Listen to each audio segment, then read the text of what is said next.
सर्वेभ्यः नमो नमः। ॐ विश्वानि देव सवितर्दो रेतानि परासुभ यद्भद्रं तन्न आसुभ।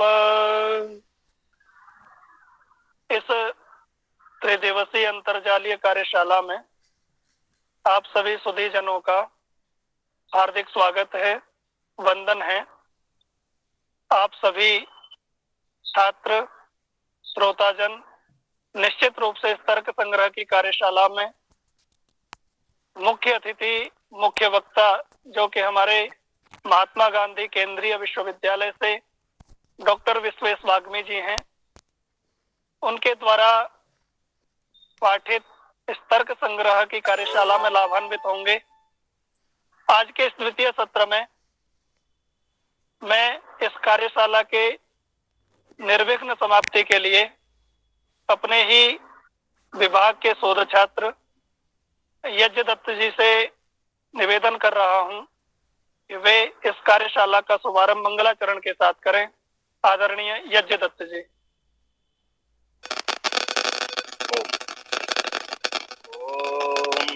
विश्वानि देव सवितर्दुरितानि परासुव यद्भद्रं तन्न आसुव।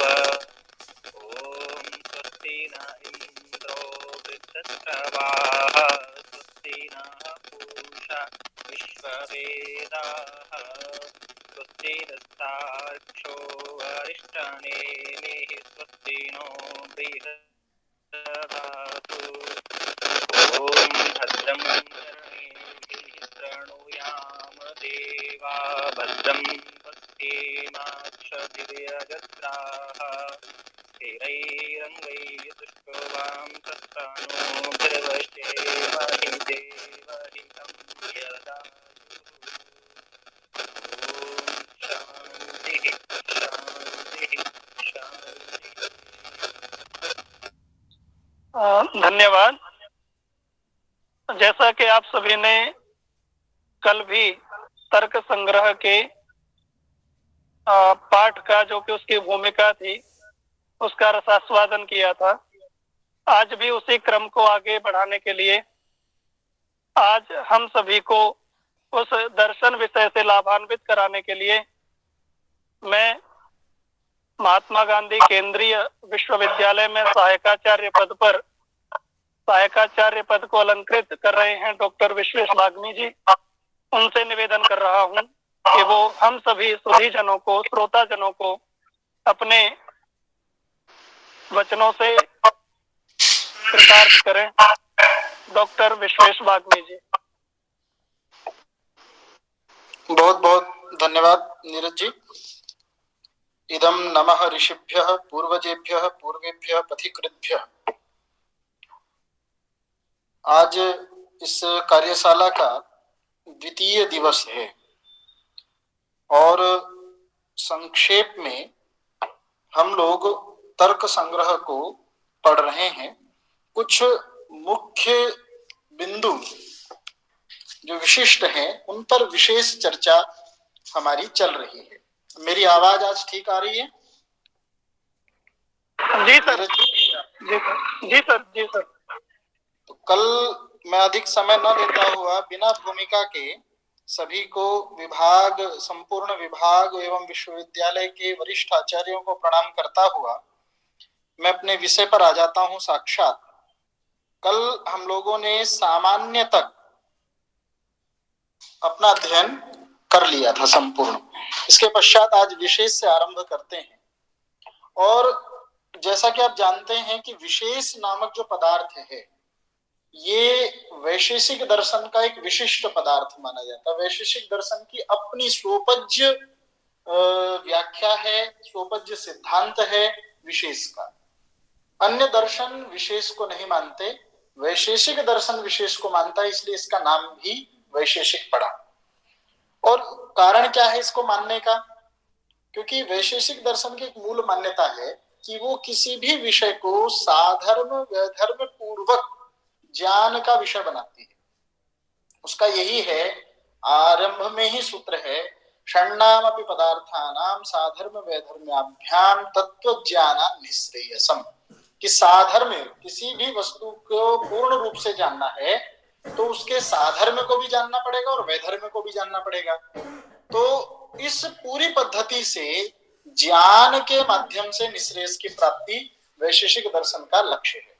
और क्योंकि विशुद्ध या तात्विक ज्ञान के लिए दोनों ही चीजों की समानताओं का ज्ञान आवश्यक है, तो उनकी असमानताओं का ज्ञान भी आवश्यक है। इसलिए ये परम आवश्यक है कि हमें पदार्थ का समग्र ज्ञान हो, और वो किससे संभव है? पदार्थ के वैधर्म्य से संभव है।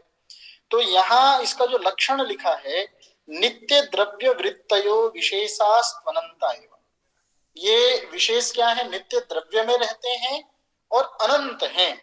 जिस तरह परमाणु अनंत हैं, इस तरह विशेष भी अनंत है। दूसरा इसका लक्षण, जो विशिष्ट लक्षण है तर्क संग्रह के अंतिम पक्ष की तरफ है, वो कहता है नित्य द्रव्य वृत्तयो विशेषास्त्वनंता एव। नित्य द्रव्य वृत्तयो विशेष व्यावर्तका विशेषाः। व्यावर्तका विशेषाः का तात्पर्य क्या हुआ कि ये नित्य द्रव्य में तो रहते हैं, परंतु इनका काम क्या है? व्यावर्तन करना, भेद बुद्धि उत्पन्न करना। जैसे कि किसी भी विषय को यदि हमें जानना है तो उसकी एक प्रक्रिया होती है कि यह घट उस द्वितीय पदार्थ से भिन्न है। ये जानने के लिए हम विशेष रूप से यदि बिल्कुल आरंभिक भेद का वो करते हैं तो उसके जो अवयव संस्थान हैं वो भिन्न होते हैं, इसलिए हमें पता चल जाता है कि ये दो पदार्थ भिन्न भिन्न हैं। किंतु धीरे धीरे जब एक ही घड़े में, एक घड़े में दो कपाल हैं, एक कपाल दूसरे कपाल से भिन्न है, फिर ये अंतिम स्थिति तक जाते हुए हम परमाणुओं तक पहुंचते हैं कि इसका परमाणु उस परमाणु से भिन्न है, और घट में भी दो परमाणु दो परमाणु भी परस्पर भिन्न है। तो इस तरह से संपूर्ण वस्तु का ज्ञान प्राप्त करते करते जब हम उसके परमाणु तक पहुंचते हैं कि यह क्यों भिन्न है, भिन्न तक पहुंच गए, तो एक बात स्थिति ये आई कि परमाणु भिन्न है, परमाणु तो नित्य है। अब ये कैसे पता चलेगा कि यह परमाणु उस परमाणु से भिन्न है? इसके लिए क्या मैकेनिज्म है? द्वयाणु की इस द्वयाणु से भिन्न है तो पता चलेगा कि परमाणु की कल्पना कर ले, परंतु परमाणुओं में क्या ऐसी चीज की कल्पना की जाए कि हमें ज्ञात हो कि एक परमाणु दूसरे परमाणु से भिन्न है। इसी के लिए विशेष शब्द परमाणुओं में परस्पर भेद जानने के लिए ही ये विशेष पदार्थ की कल्पना वैशेषिक दर्शन में की गई है कि यह कैसे भिन्न है। भिन्न इसलिए है कि जब तक हमें हर चीज का एक विशिष्ट, उसके अंदर एक विशेष, जैसे कहते हैं ना, इसके अंदर अपना एक कुछ विशेष है। चाहे दो पदार्थ संसार में एक समान नहीं हो सकते, किसी भी तरह एक समान नहीं हो सकते, तो इसी तरह दो परमाणु भी एक समान नहीं हो सकते, कुछ ना कुछ अंतर जरूर होगा। और वह अंतर का अंतिम भेदक कौन है? अंतिम भेदक है विशेष। तो बात यही आई, नव्य नैयायिकों ने भी हालांकि इस पर प्रश्न उठाए कि विशेष को मानना चाहिए नहीं मानना चाहिए। तो एक वैशेषिक सूत्र है जिसमें ये दिया गया है, अत्रांतेभ्यो विशेषेभ्यः। ये मैंने यहाँ नोट किया हुआ है, ये कणाद का, महर्षि कणाद का प्रसिद्ध सूत्र है, अत्रांतेभ्यो विशेषेभ्यः।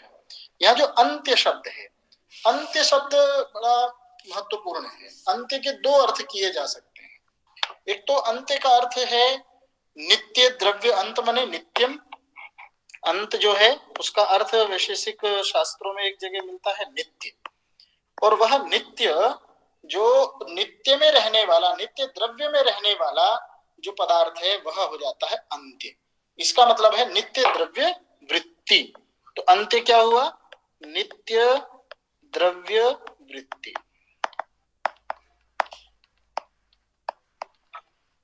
और दूसरा अर्थ यह आता है कि अंत्य मतलब वह स्वतो व्यावर्त हो, उसको कोई भी व्यावृत्त करने वाला ना हो। तो यह स्वतो व्यावर्तकत्व जो गुण है, ये भी इसके अंत्य विशेष नामक कहने से, क्योंकि कणाद इसको अंत्य विशेष के रूप में भी जानते हैं। तो महर्षि कणाद का यह सूत्र है, अत्रांतेभ्यो विशेषेभ्यः। अंत्य शब्द शब्द में एक तो अंत मध्य, यही दो इसके विशेष गुण हैं, एक नित्य द्रव्य वृत्ति और व्यावर्तक, ये दो गुण विशेष के हैं।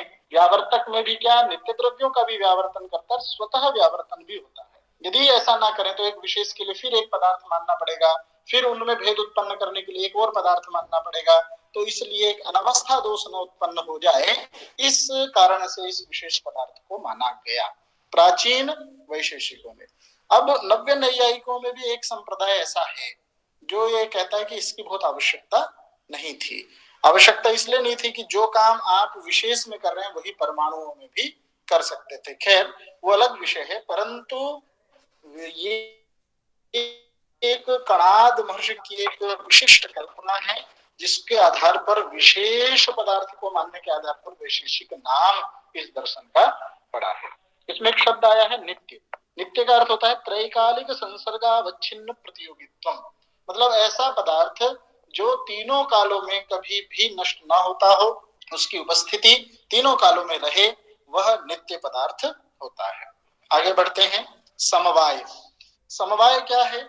समवाय वस्तुतः नित्य संबंध जो है समवाय है। कल किसी ने प्रश्न भी पूछा था कि हम इसकी जगह संबंध ही क्यों ना रख दें, तो वो नहीं है संभव, क्योंकि समवाय को जो इन्होंने पदार्थ रखा, वहां फिर यही बात है कि अन्य दर्शन जो है उसको पदार्थ के रूप में नहीं मानते, परंतु वैशेषिक ने इसको पदार्थ के रूप में माना है। नैयायिकों ने, प्राचीन नैयायिकों ने इसको संबंध के रूप में ही स्वीकृति दी थी, परंतु बाद में न्याय वैशेषिक का जब आपस में एक सामंजस्य बना तो इसको मान्यता प्रदान की गई। नैयायिकों के द्वारा भी न्याय, नव्य न्याय में इसको मान्यता प्रदान की गई। और जो दूसरा संबंध है, संयोग संबंध की हम बात करते हैं, वो उसका परिगणन महर्षि कणाद ने या वैशेषिक शास्त्रकारों ने गुण में कर लिया है। तो इसलिए समवाय बचता है, संबंध मात्र को पदार्थ नहीं रख सकते, समवाय को इस रूप में हमें पदार्थ के रूप में मानना पड़ेगा।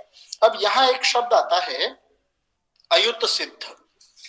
क्या लक्षण है? समवायस्त्वेक एव नित्य संबंध समवाय। यह समवाय जो है वो नित्य संबंध होता है, और अयुत सिद्ध वृत्ति, यह अयुत सिद्ध में रहने वाला संबंध। अयुत सिद्ध पदार्थ कौन कौन से हैं? इन पांच का परिगणन किया। अवयव, अवयवी, गुण, गुणी, क्रिया, क्रियावान, जाति, व्यक्ति और विशेष, नित्य द्रव्य। तो ये सारे के सारे जो पांच हैं, ये अयुत सिद्ध कहा जाता है। अब अयुत सिद्ध शब्द को हमें समझना होगा। युत शब्द का क्या अर्थ है? एक धातु है यु, मिश्रणा, मिश्रणयो।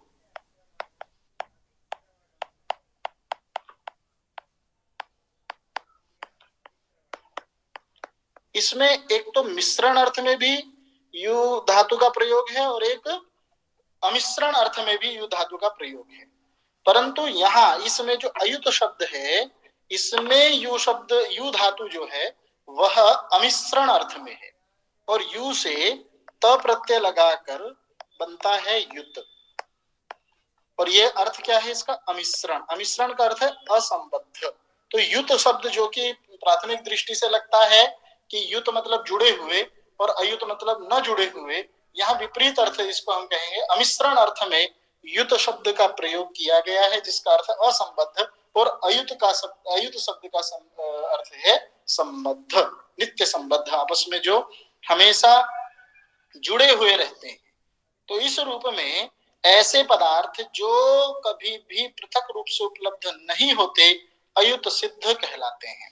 इसीलिए जब ये लक्षण किया गया ययोर द्वयोर मध्य, अवयव, अवयवी को ले सकते हैं आप, एकम अविनश्यत, एक अविनश्यत अवस्था तक अपराश्रितम एवावतिष्ठते, दूसरे पर आश्रित रहता है, आश्रित होकर रहता है, तो अयुत सिद्ध, वो दोनों पदार्थ अयुत सिद्ध पदार्थ माने जाते हैं। अविनश्यत अवस्थम, अविनश्यत अवस्थम बड़ा महत्वपूर्ण शब्द है। अविनश्यत अवस्थम का अर्थ ही है कि जब तक उसकी विनाश न हो जाए उस अवस्था तक। मान लीजिए तंतु का नाश यदि होता है, बहुत से तंतुओं से मिलकर पट बना है एक, और ये पट कब नष्ट होगा? जब तंतुओं का नाश होगा। इन तंतुओं के नाश के बाद एक क्षण तो पट रहता है, तो उस समय उसको वो क्या कहता है? वो निराश्रित हो जाता है, पट निराश्रित हो जाता है। इसलिए कहा अविनश्यत अवस्थम, जब तक उसकी अविनाशी अवस्था नहीं है। अविनाशी अवस्था कब तक है? अविनाशी अवस्था तब तक है जब तक नाश से अव्यवहित पूर्व जो क्षण है वो अविनश्यद अवस्था वाला क्षण है। तो इस दृष्टि से ये बात, ये जो लक्षण है बड़ा महत्वपूर्ण है। इस लक्षण में भी बहुत से दार्शनिकों ने कुछ कुछ शब्द जोड़े हैं। कुंड भट्ट इनके समय के ही हुए हैं, उन्होंने एक शब्द जोड़ दिया विशेषणतान्य संबंधेन, क्योंकि वो कहते हैं कि सारी चीज तो काल से जुड़ी हुई है, काल में भी तो है, येयोर मध्ये एकम विनश्यद अपराश्रितम एवावतिष्ठते। तो वो कहते हैं लक्षण काल में घटित हो जाता है, इसलिए विशेषणतान्य संबंधेन वहां प्रयोग उन्होंने कर दिया है। तो ऐसी बहुत सी डिबेट इसमें है, किंतु तर्क संग्रह के लेवल पर, तर्क संग्रह के स्तर तक हमें इतना केवल जानना है कि समवाय वह नित्य संबंध है जो अयुत सिद्ध पदार्थों में रहता है। अवयव अवयवी, गुण गुणी, क्रिया क्रियावान, जाति व्यक्ति, जब तक व्यक्ति है तब तक जाति है। जाति और व्यक्ति को एक दूसरे से पृथक नहीं किया जा सकता। जब तक सत्ता है, व्यक्ति की सत्ता है, जाति रहेगी रहेगी। तो इस रूप में विशेष और नित्य पदार्थ जो है, नित्य है, नित्य मतलब परमाणु, परमाणु है तो विशेष उसका होगा ही होगा। ये जो पांचवें युद्ध सिद्ध पदार्थ के रूप में वैशेषिकों ने इसको युद्ध सिद्ध पदार्थ के रूप में इसको रखा है। अगला पदार्थ आता है हमारा अभाव पदार्थ। अभाव, क्योंकि मैंने यहाँ यद्यपि उद्देश्य प्रकरण चल रहा है, बाद में ये प्रकरण दोबारा आएगा, इसका लक्षण तर्क संग्रह में दोबारा किया गया है। बुद्धि के बाद प्रमाण प्रकरण समाप्त होने के पश्चात फिर दोबारा गुण और जो अवशिष्ट पदार्थ हैं, कर्म सामान्य विशेष समवाय और अभाव, उन पांचों पदार्थों का पुनः विशेष लक्षण तर्क संग्रह में बाद में दिया गया है, परंतु समय अवसात में उसका अर्थ अभी कर दे रहा हूं। अभाव पदार्थ क्या है? अभावश्चतुर्विधः। भाव भिन्न मतलब अभाव, भाव भिन्नत्वम अभावत्वम, भाव से जो भिन्न है वो अभाव है। और ये भी आप जानते हैं कि इसको 7 पदार्थ में स्थान थोड़ा बाद में मिला है, परंपरा में बाद में आया है। और इस पर मैंने कल आपको बताया था कि कणाद ने ऐसा कहीं नहीं कहा कि अभाव पदार्थ नहीं है, किंतु एकत्र जहां 6 पदार्थों का परिगणन किया है वहां अभाव का परिगणन उन्होंने नहीं किया। इसलिए भाव भिन्नत्वम अभावत्वम ये लक्षण किया। और इसी के साथ एक प्रसिद्ध लक्षण मिलता है नए शब्द जन्य प्रतीति विषयत्वम अभावत्वम, कि जो नए शब्द से जन्य हो, उससे प्रतीति का विषय बनता हो। कि जैसे मान लीजिए अस्ति नास्ति, तो इस रूप में न शब्द का जब जहां भी प्रयोग होता हो वह अभाव को दर्शाता है। और यह कितने प्रकार का है? 4 प्रकार का है। अभाव को हम 3 मुख्य भेदों में बांट सकते हैं, जैसे मैंने इस पर दिखाया। एक कालकृत अभाव होता है और एक सुकृत अभाव होता है। कालकृत अभाव में 2 प्रकार के अभाव हैं जो पहले इन्होंने बताए, प्राग भाव और प्रध्वंसाभाव। ये कालकृत अभाव है। जैसे कि ये घड़ा आपके सामने चित्र है, ये घड़े का ये स्थान, इसका उत्पत्ति या उत्पत्ति का समय है। ये काल क्या है? इसका उत्पत्ति का काल है ये। और इससे पहले इस घड़े का अभाव है तो इसको कहेंगे प्राग भाव। ये इसलिए है अनादि शांत, क्योंकि इधर कोई सीमा आपको नहीं दिख रही, कोई सीमा नहीं, कब से ये प्राग भाव चला रहा है, कब से अभाव चला रहा है, परंतु यह शांत है, अंत के साथ है। इसलिए यहां आकर इस अभाव का अंत हो जाता है। जैसे ही घड़े की उत्पत्ति हुई, यहां आकर यह प्राग भाव शांत हो जाता है। इसीलिए इसको लक्षण दिया गया अनादि शांत। इसके पहले कोई सीमा नहीं है। उत्पत्ते पूर्वम कार्य से, उत्पत्ति के पूर्व उस कार्य का, ये जो घड़ा का रूपी कार्य है, यह उत्पत्ति से पहले प्राग भाव अवस्था में था, इसलिए उसका अभाव क्या था? उसको कहेंगे प्राग भाव। उत्पत्ति से पहले भी अभाव, कोई बच्चा पैदा होता है उससे पहले उसका प्राग भाव ही होगा। और एक अभाव होता है उसके बाद वाला अभाव। अभाव, अब ये पॉइंट जो है इसको हम क्या कहेंगे? सादी। यह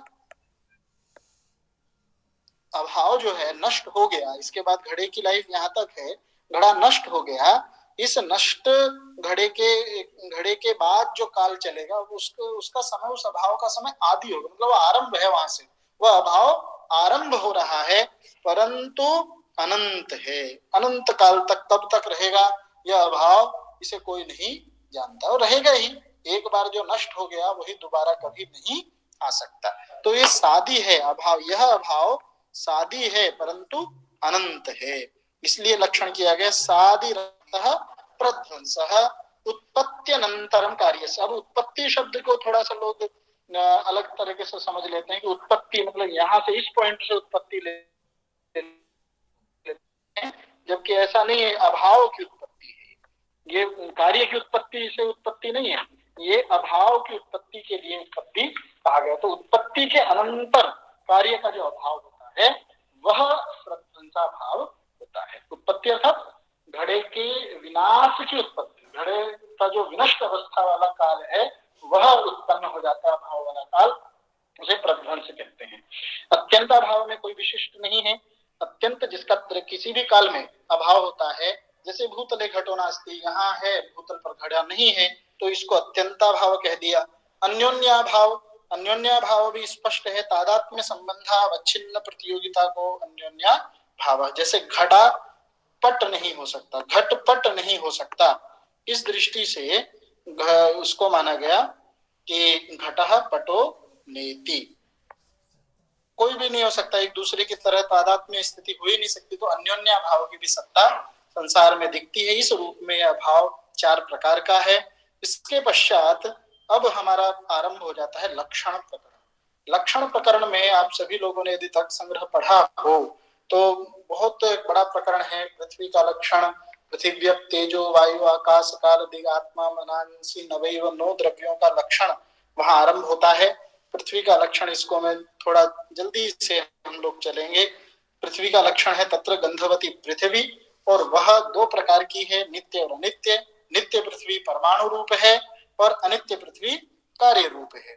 परमाणु रूप और कार्य रूप, जो कार्य रूप पृथ्वी है उसी के ही तीन और भेद हैं, शरीर, इंद्रिय और विषय।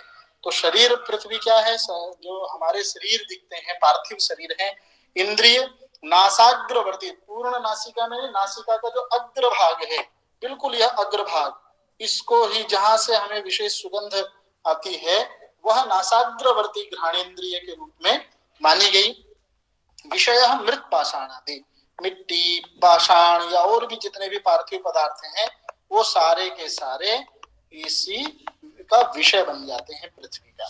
इस रूप में अपाम लक्षणम शीत स्पर्शवत्यापः, इसको हम जल्दी जल्दी चलेंगे। इसकी भी प्रक्रिया बिल्कुल वैसी ही है कि शीत, बस केवल विशेष इसके लक्षण पर ध्यान देना है कि जल क्या होता है, शीत स्पर्श वाला होता है। शीत स्पर्शवत्यापः, नित्य स्त्रीलिंग बहुवचनांत का प्रयोग आप शब्द का होता है। इस तरह से इसके भी शरीर इंद्रिय विषय से तीन प्रकार के भेद किए जाते हैं। शरीरम वरुण लोके, अब ये थोड़ा शोध का विषय है कि दर्शन में ये जो पार्थिव शरीर और वरुण लोक के शरीर जिनकी चर्चा आती है वो वस्तुतः है क्या, वरुण लोक के कौन से शरीर हैं। कोई व्याख्या कुछ और करता है, कुछ और करता है, परंतु ये एक बड़ा शोध का विषय है कि इसको हम क्या माने। इंद्रियम रसन ग्राहकम रसनम जिह्वाग्रवर्ती, जो जिह्वा के अग्रभाग में रहे वही रसन इंद्रिय है। विषय सरित समुद्र आदि, इसमें कोई कठिन बात नहीं है। तेजसः लक्षण, तेज क्या है, उष्ण स्पर्शवत् तेजः, उष्ण स्पर्श वह भी तीन प्रकार का, शरीर, इंद्रिय और विषय। शरीरम आदित्य लोके और इंद्रियम रूप ग्राहकम चक्षु कृष्ण ताराग्रवर्ती। अब ये जो कृष्ण ताराग्रवर्ती है, ये भी मैं अपनी कक्षा में बार बार ये कहता हूँ कि इसको थोड़ा सा हमें जानना है कि क्या केवल जो काली पुतली हमें दिखाई देती है वो कृष्ण तारा है, या उसके अंदर रहने वाला जो रेटिना जिसका कलर ब्लैक होता है वो उसको कह रहे हैं। यह भी एक शोध का विषय है इस पर भी। परंतु इंद्रिय, जो तेजस इंद्रिय है वो चक्षु को माना जाता है, जो कि रूप का ग्रहण करती है, और कृष्ण ताराग्रवर्ती, कृष्ण तारा जो आंख में है उसी के अग्रभाग में रहने वाला ऐसा इंद्रिय उसके विषय में कहा गया। विषय, विषय चार प्रकार का है, भौम, दिव्य, उदर और आग, औदर्य, उदर्य और आगरज। भौमम वन्यादिकम, जैसा कि हम जो अग्नि जिसमें हम यज्ञ करते हैं वो भौम अग्नि है, दिव्य अबिंधनम दिव्यम विद्युतादि अबिंधनम अप एव ईंधनम यस्य, तो जल जिसका ईंधन है, जो विद्युत आकाश में चमकती है, दिव्य तेज कहते हैं उसको। उदरीय तेज क्या है? जो हम हमारे खाना पचाने में सहायक होते हैं, जठराग्नि। और आकरज, आकरज जो खानों में निकलता है, ऐसा जो तेज है, सुवर्ण आदि जो भी खनिज पदार्थ इस रूप में है, वो आकरज तेज के रूप में माने जाते हैं। वायु और लक्षणम, वायु का लक्षण क्या किया? रूप रहित स्पर्शवान वायु।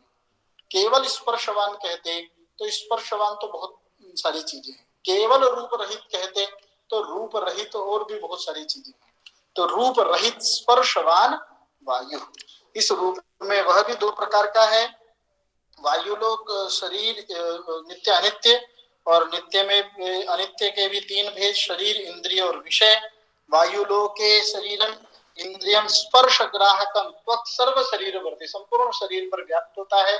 विषय वृक्षादि कंपने, तो वायु हमें ऐसे दिखती तो नहीं है, परंतु पता कैसे चलता है? जब पेड़ या झाड़ियां कुछ हिलते हैं, उस या कपड़ा हिलता है, तो पता चलता है कि ये हवा के कारण से हिल रहा है। तो बहुत बार ये प्राण शब्द जो है, शरीरांत संचारी वायु प्राण, ये वायु का भी कहीं लोग, कुछ लोग इसको चार रूप में मानते हैं, शरीर, इंद्रिय, विषय और प्राण भेदात वायु को। दर्शन में ही वैशेषिक और न्याय वैशेषिक दर्शन के कुछ ग्रंथों में प्राण को भी यहाँ एक चौथे रूप में स्थान दिया है, परंतु बाद में ये कहा गया, विशेष रूप से अन्नम भट्ट आदि जो विद्वान हैं, वो इसको विषय के अंतर्गत ही मान लेते हैं। और हृदय प्राणो बुधे पान समानो नाभिमंडले, इस तरह से करके जो भी पांच प्रकार की वायु हैं, उन वो सब विषय के अंतर्गत आ जाती हैं। आकाश क्या है? आकाशस्य लक्षणम शब्द गुणकम आकाशम तच्चैकम विभु नित्यं च। अब यहाँ से एक नई चीज आरंभ हुई है कि किसी पदार्थ का विभु होना और उसका नित्यत्व। ये विभु क्या है? विभु मतलब आगे जब मन पढ़ेंगे या परिमाण का जब वो आएगा, तो चार प्रकार का परिमाण होता है, अणु, महत, ह्रस्व और दीर्घ। ठीक है, तो उसमें जो महत है वो वस्तुतः एक तरह से विभु है, और उसका लक्षण क्या किया गया? सर्वमूर्त द्रव्य संयोगित्वम विभुत्वम। सर्वमूर्त द्रव्य संयोगित्वम, सर्वमूर्त द्रव्य संयोगित्वम विभुत्वम। तो इस रूप में जो सभी मूर्त द्रव्यों से जिसका संयोग होता है, ऐसा पदार्थ विभु कहलाता है। जैसे कि आकाश, आकाश क्या है? आकाश सर्वत्र व्याप्त है। इसलिए जब कोई प्रश्न पूछता है कि जी आकाश को घटाकाश, कर्ण सस्कुल्यवच्छिन्न आकाश, ये अलग अलग है, नहीं, वो उपाधि भेद से केवल अलग दिखता है। वस्तुतः आकाश एक है, विभु है, विभु पदार्थ है।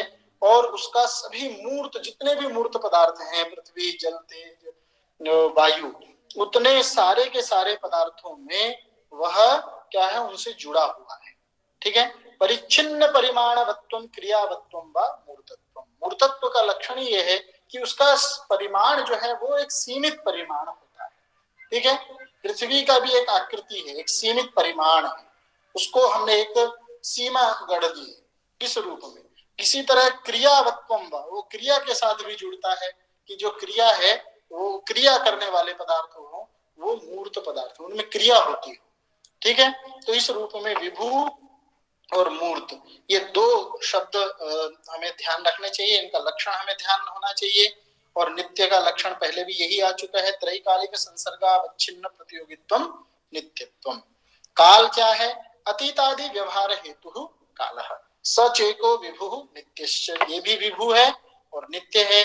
अतीत आदि व्यवहार, अतीत, वर्तमान, भविष्य, ये सारा का जो व्यवहार हम करते हैं, इसका हेतु काल होता है। इसलिए बड़ी प्रसिद्ध उक्ति है, सर्वाधारः कालः सर्व कार्य निमित्त कारणञ्च, कि सभी कार्यों का निमित्त कारण है और सभी का आधार है। काल के बिना संसार की कोई वस्तु, काल के बाहर कोई नहीं, हर चीज काल के अंदर ही है, या काल उसका कारण बनता है। जन्यानां जनकः कालः जगतामाश्रयो मतः परापरत्वधि हेतुः क्षणादि स्याद् उपाधितः। जो उसके क्षण, मास, वर्ष, जो इस तरह के भेद मिलते हैं, वो उपाधि है। क्यों उपाधि है? क्योंकि ये विभु पदार्थ है, इसको अलग अलग आप नहीं कर सकते। तो इसको यदि उपाधि से ही इसको हम केवल उतना मानते हैं, हमने गढ़ी है उपाधि कि इतना क्षण होता है, इतना होरा होता है और इतना एक दिन होता है, इतना मास होता है, इतना संवत्सर होता है। इसी तरह दिशः लक्षणम में भी प्राच्यादि व्यवहार हेतु दिक् सा चैका नित्या विविच, वह नित्य है और विभू पदार्थ, दिशा भी एक विभू पदार्थ ही मानी जाती है। इसमें कोई विशेष नहीं है, आत्मा के लक्षण में कोई विशेष नहीं है। आत्मा को परमात्मा और जीवात्मा ऐसे मानते हैं, कुछ लोग कहते हैं कि वैशेषिक भी निरीश्वर दर्शन रहा है, क्योंकि आत्मा के बिल्कुल आरंभिक व्याख्यान में सूत्रों में आत्मा के दो भेद प्रस्तुत नहीं किए गए हैं, जिसमें परमात्मा और जीवात्मा, ऐसे बाद के वैशेषिकों ने इसको दो प्रकार से विभक्त किया। सद्विविधः जीवात्मा परमात्मा चेति। परमात्मा क्या है? तत्रेश्वरः सर्वज्ञः, परमात्मा एक है, जो सर्वज्ञ है वह एक है। ठीक है, सर्वज्ञ है अर्थात उसको आत्म इंद्रिय मन संयोग के माध्यम से ज्ञान की उत्पत्ति नहीं होती उसमें, वह सर्वज्ञ है, पूर्ण रूप से पहले से है। जीवात्मा क्या है? आत्मा जीवस्तु प्रतिशरीरम भिन्नो विभुर नित्यश्च। तो जब भी आत्मेंद्रिय मन संयोग की चर्चा आएगी तो वहां इस जीवात्मा की ही चर्चा होगी, परमात्मा की चर्चा नहीं होगी।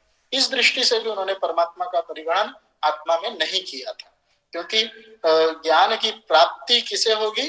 जिसको प्राप्त न हो, और जो सर्वज्ञ है, जो स्वतः ज्ञान स्वरूप ही है, उसको ज्ञान की प्राप्ति क्या होगी?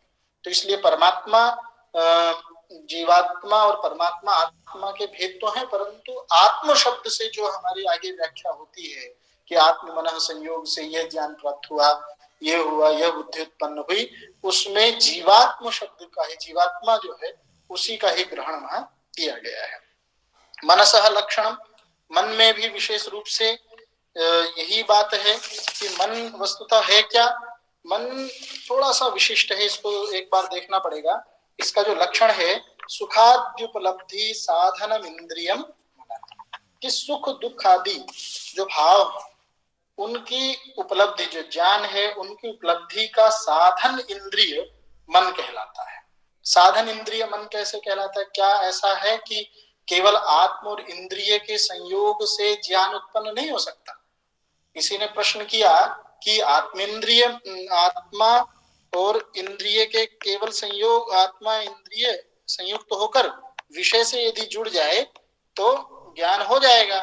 परंतु एक बड़ी समस्या ये है कि बहुत बार कोई यदि एक व्यक्ति खड़ा है, मान लीजिए एक व्यक्ति इस तरह खड़ा है और उसके हाथ में उसी समय मोबाइल भी चल रहा है, वह कुछ और देख भी रहा है, वह उसके साथ साथ कुछ खा भी रहा है ना, कुछ खा भी रहा है, और ट्रैफिक से आवाज भी आ रही है, बहुत सारी चीजें हैं। तो क्या एक साथ सारे ज्ञान उसको होंगे? एक साथ हमें बहुत बार नहीं पता चलता। हम लोग बहुत बार ये कहते भी हैं कि देखो खाते खाते मूवी देख ली, तो खाते खाते मूवी हम नहीं देख सकते। वस्तुतः ज्ञान एक समय में एक ही होता है। हम ये जब खा रहे होते हैं, खाने का स्वाद, खाने का ज्ञान जब हमें हो रहा होता है जिह्वा के माध्यम से, इंद्रिय के माध्यम से, जब जो ज्ञान स्वाद हमें प्रतीत हो रहा है, उस समय निश्चित रूप से उस क्षण के लिए हमारा पिक्चर पर, मूवी पर ध्यान नहीं जा सकता, उसका ज्ञान नहीं हो सकता। तो ये बड़ी बात है। इसलिए मन को मानना अत्यंत महत्वपूर्ण है। मन को इंद्रिय माना ही क्यों गया? मन की आखिर आवश्यकता क्यों थी? तो सुखाद्युपलब्धि साधनम इंद्रियम मना, ज्ञान आत्मा को होता है परंतु साधन मन है और वह इंद्रिय है। और इंद्रिय इसलिए इसको जो कहा गया कि जो ज्ञान का योगपति, एक बड़ा अच्छा सूत्र महर्षि कणाद का है, युगपत ज्ञानानुपत्ति।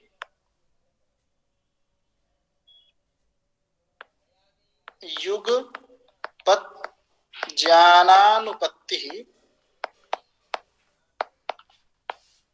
मनसो लिंगम।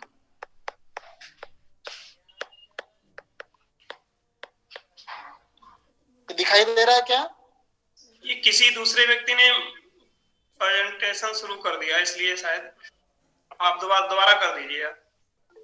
अच्छा, अभी जस्ट अभी हुआ है। हो गया फिर दोबारा दिख रहा है? अभी नहीं शुरू हुआ। अच्छा, अभी नहीं दिख रहा। जी मैं कर रहा हूँ। ईश्वर भाई जी जुड़े थे, उनसे हो गया होगा। अभी तक जो मैं बता रहा हूँ वो स्पष्ट हो रहा है? आवाज मेरी आ रही होगी? आवाज जी जी, स्पष्ट। आवाज आ रही। जी, एक सूत्र है युगपत ज्ञानानुपत्ति मनसो लिंगम। इसका अर्थ क्या है कि मन के पहचान कैसे, मन की सिद्धि होती कैसे वस्तुतः? ये कहता है युगपत ज्ञानानुपत्ति, ज्ञान कभी भी युगपत अवस्था में प्राप्त नहीं हो सकता। तो ये जो ज्ञान का अयोगपद्य है, ज्ञान का यह जो अयोगपद्य है, यही इसका लिंग है। ठीक है, ज्ञान का जो अयोगपद्य है यही मन का चिन्ह है, मन का संकेतक है। मनसो लिंगम, ज्ञान का अयोगपद्य, क्योंकि एक समय में एक ही ज्ञान संभव है, इसलिए मन की अत्यंत आवश्यकता है। आत्म इंद्रिय का संयोग होते हुए भी जब तक मन नहीं रहेगा बीच में, तब तक हमें विषय का ज्ञान आत्मा को नहीं हो सकता। इसलिए वह साधन है। और वह कितना है, कितने प्रकार का है मन? तो स्पष्ट है, तच्च प्रत्यात्म नियतत्वाद अनंतम परमाणु रूपम नित्यं च, कि वह अनेक जितनी आत्मा, आत्मा मतलब जितनी जीवात्मा, उतने मन, उतना ही मन होता है, उतनी ही उसकी संख्या है, अनंत है। तो परमाणु रूपम, परंतु उसका जो परिमाण है वह परमाणु परिमाण है। नित्य भी होता है, नित्य है क्योंकि आत्मा की तरह मन भी नित्य है। परमाणु रूपम ये अत्यंत महत्वपूर्ण है क्योंकि इसका अणु परिमाण माना गया। और जैसा कि मैंने बताया कि मन 4 प्रकार के परिमाण होते हैं, अणु, महत, ह्रस्व और दीर्घ, ये 4 प्रकार के परिमाण माने गए हैं। इसमें मन जो है वह अणु परिमाण है। नहीं, अब यदि परिमाण में इसी को ही, अणु को ही हम क्या कह देते हैं, परिमांडल्य कह देते हैं। नहीं, महत को अणु को परमाणु कह देते हैं और महत को परम महत के रूप में भी हम लोग इसको जान लेते हैं। यदि मन विभु होता, मुख्य रूप से ये भी मिलता है कि विभु और एक मध्यम परिमाण और अणु परिमाण।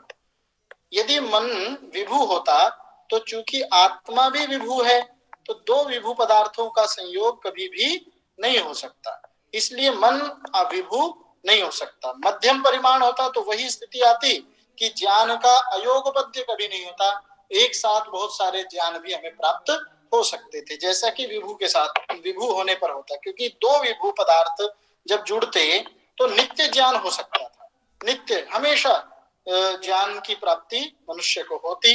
तो इसलिए मन क्या है, अणु परिमाण वाला है। इसी कारण से जहां जिस जगह जिसको ज्ञान, जहां मन जुड़ता है वहीं ज्ञान की प्राप्ति संभव है। इस दृष्टि से यह अत्यंत महत्वपूर्ण सिद्धांत के रूप में वैशेषिक दर्शन में प्राप्त होता है कि युगपत ज्ञानानुपत्ति मनसो लिंगम। आगे आता है रूप। रूप का लक्षण करते हैं चक्षुर मात्र ग्राह्यो गुणो। हाँ जी, मुझे एक बात कहनी थी जी। ऋषि दयानंद जी ने परिच्छिन्न परिमाण भी माना है आत्मा को। जी, परिच्छिन्न परिमाण, जी हाँ, परिच्छिन्न परिमाण, परिच्छिन्न सर्वमूर्त द्रव्य संयोगित्वम, यदि ऐसा है तो वह मूर्त भी मूर्त हो जाएगा। परंतु मैं अभी बात कर रहा हूँ महर्षि कणाद की, तो उन्होंने उसको परिच्छिन्न परिमाण के रूप में नहीं माना, उसको विभु परिमाण का उन्होंने उसे उसके रूप में स्वीकार किया है।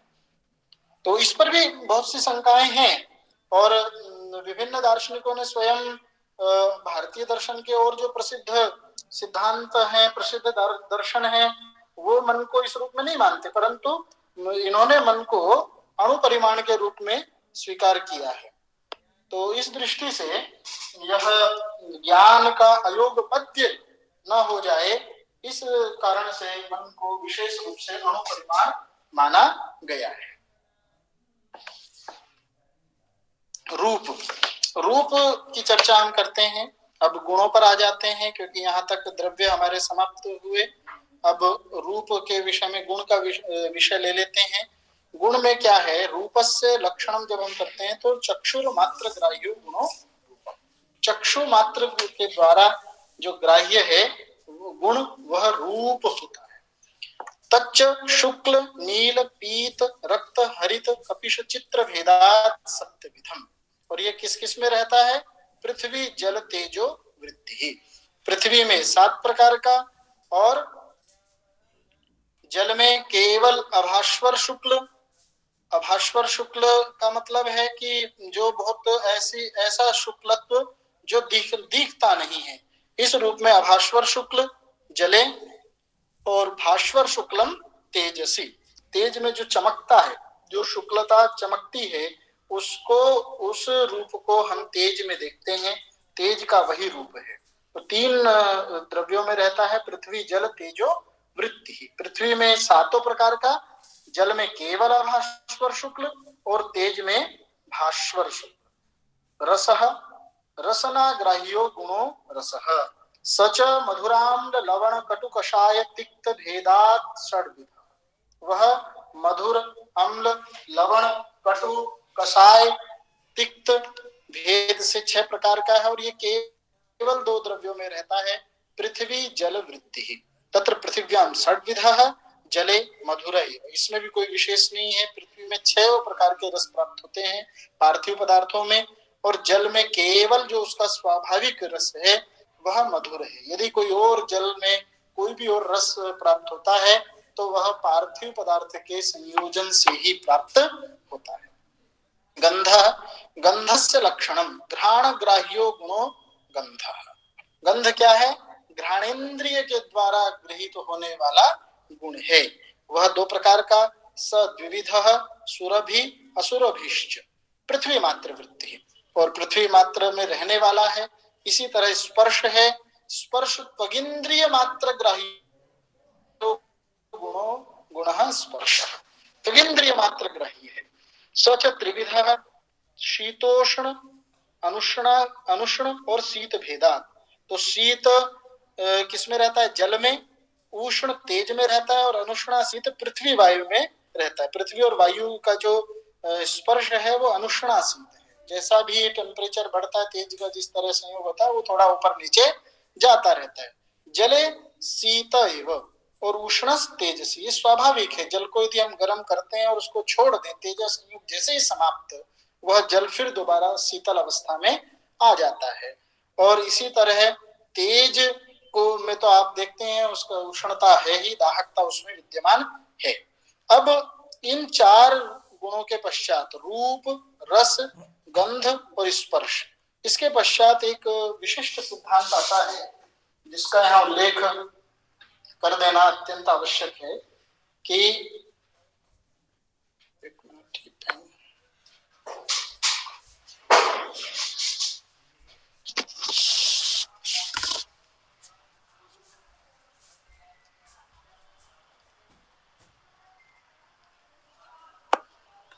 रूपादि चतुष्टयम पृथिव्याम पाकजम अनित्यं च, कि यह रूपादि चतुष्टय जो है वो पृथ्वी में पाकज होता है और अनित्य होता है। पृथ्वी में पाकज और अनित्य कैसे? कि पृथ्वी 2 प्रकार की, नित्य अनित्य। नित्य पृथ्वी में, एक मिनट ये लगा के देखो,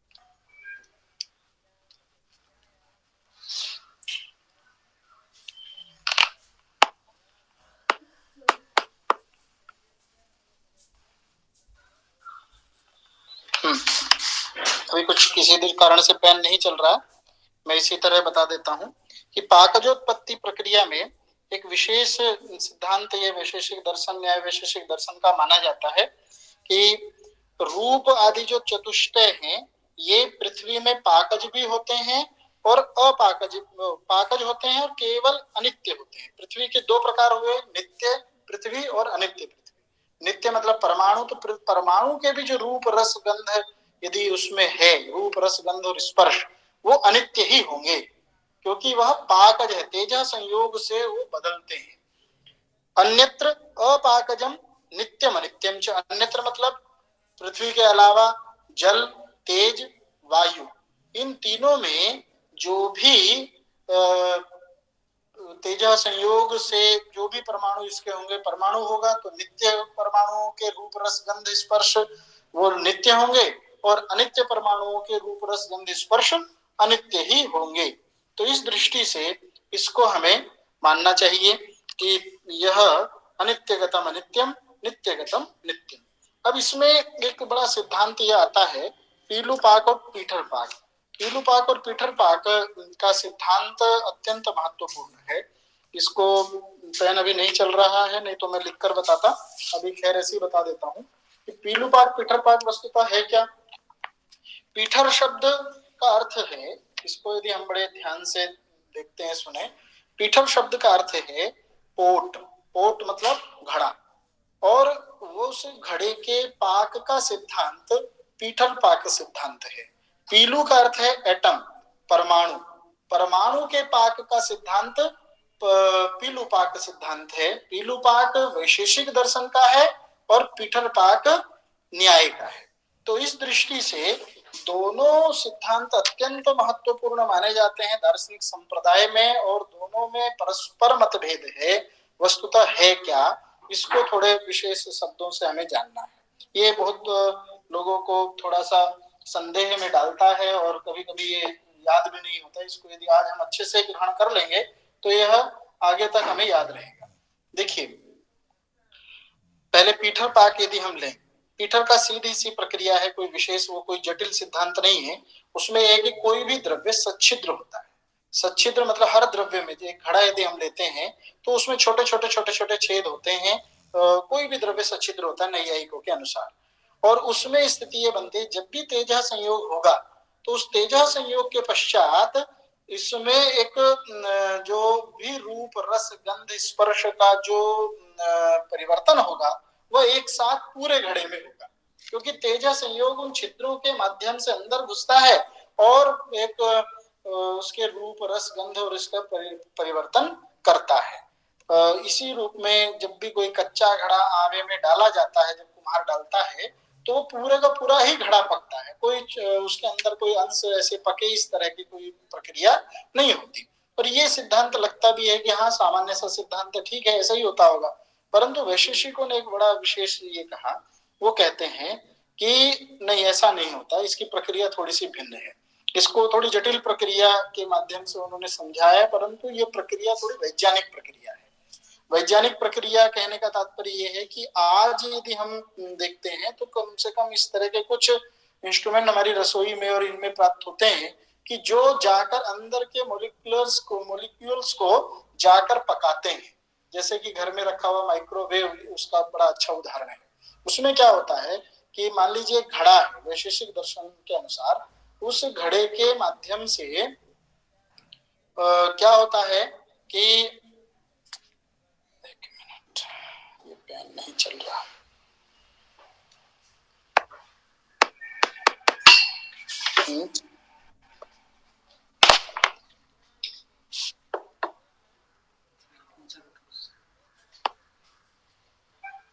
चले गए पेन।